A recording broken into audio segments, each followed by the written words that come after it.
Kerala state bamboo കോർപ്പറേഷന്റെ കീഴിൽ ജോലി ചെയ്യുന്ന തൊഴിലാളികൾക്ക് പട്ടിണി യോഗം സമ്മാനിച്ച ചെയർമാൻ രാജിവെക്കണമെന്ന് Kerala state bamboo workers Congress Kalady മണ്ഡലം കമ്മിറ്റി പ്രസിഡന്റ് റെന്നി പാപ്പച്ചൻ. അനുവദിക്കപ്പെട്ട പണം ഉദ്യോഗസ്ഥരെ കൊണ്ട് യഥാസമയം വിതരണം ചെയ്യാൻ കഴിയുന്നില്ലെങ്കിൽ ചെയർമാൻ സ്ഥാനത്ത് നിന്നും അദ്ദേഹത്തെ നീക്കാൻ ഇടതുപക്ഷ ജനാധിപത്യ മുന്നണി തയ്യാറാകണമെന്നും അദ്ദേഹം. കേരള സ്റ്റേറ്റ് ബാംബു കോർപ്പറേഷന്റെ കീഴിൽ പണിയെടുക്കുന്ന നെയ്ത്ത് തൊഴിലാളികളെയും ഫാക്ടറി തൊഴിലാളികളെയും ഈ ഓണം നാളിൽ പോലും പട്ടിണിയിൽ നിന്നും മുഴുപട്ടിണിയിലേക്ക് തള്ളിവിട്ട കോർപ്പറേഷൻ ചെയർമാൻ തൽസ്ഥാനം രാജിവെച്ചൊഴിയണമെന്ന് Kerala state bamboo workers Congress Kalady മണ്ഡലം കമ്മിറ്റി പ്രസിഡന്റ് റെന്നി പാപ്പച്ചൻ ആവശ്യപ്പെട്ടു. 64 മാസക്കാലത്തെ നെയ്ത്ത് തൊഴിലാളികളുടെ DA കുടിശ്ശിക നിലനിൽക്കുകയാണ്. ജീവനക്കാർക്ക് 13 മാസമായി ശമ്പളം ലഭിച്ചിട്ട്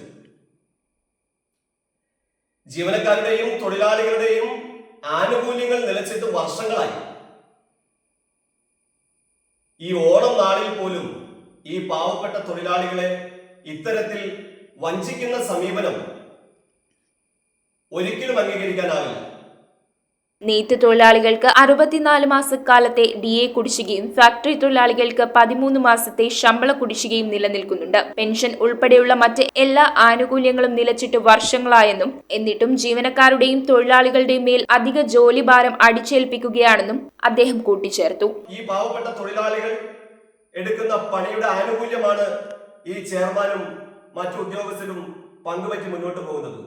ഇത്തരം നീച പ്രവർത്തികളിൽ നിന്നും മാനേജ്മെന്റും ചെയർമാനും പിന്തിരിയണം. അല്ലാത്ത പക്ഷം ശക്തമായ പ്രക്ഷോഭ പരിപാടികൾക്ക് കേരള സ്റ്റേറ്റ് ബാംബു കോർപ്പറേഷൻ നേതൃത്വം നൽകുമെന്ന് കൂടി ഈ സന്ദർഭത്തിൽ പറയുവാൻ ആഗ്രഹിക്കുന്നു. സർക്കാർ അനുവദിച്ച പണം സമയത്തിന് വിതരണം ചെയ്യാൻ സാധിക്കാതെ ചെയർമാൻ കസേര ഒരു അലങ്കാരമായി കൊണ്ടു നടക്കുന്ന ചെയർമാൻ തൽസ്ഥാനം എത്രയും വേഗം രാജിവെക്കണമെന്നാണ് ബാംബു വർക്കേഴ്സ് കോൺഗ്രസ് കാലടി മണ്ഡലം കമ്മിറ്റിയുടെ ആവശ്യം. News bureau, Kalady. കുറഞ്ഞ പലിശ, കൂടുതൽ പണം, 30 വർഷത്തെ പാരമ്പര്യം, ഹൃദ്യമായ സേവനം, ഞൊടിയിടയിൽ പണം. സൗത്ത് ഇന്ത്യയിലെ 100% വിശ്വസിക്കാവുന്ന സ്ഥാപനം CFL ക്യാപിറ്റൽ ഫിൻസർവ് ലിമിറ്റഡ്. മാറുന്ന ജീവിതം, മാറാത്ത വിശ്വാസം.